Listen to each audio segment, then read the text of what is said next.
তুমি একজনই শুধু বন্ধু আমার, শত্রুও তুমি একজন, তাই তোমাকেই ভালো লাগে, তোমাকেই ভালো লাগে।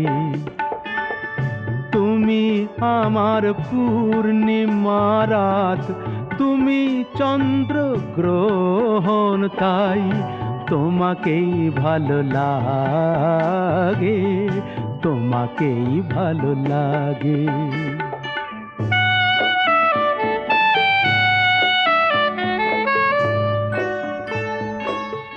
ওই দুটি হাত যেমন আমায় টেনে নিয়ে যায় মরণে, তেমনি আবার ও হাত ধরে ফিরে আসি আমি জীবনে।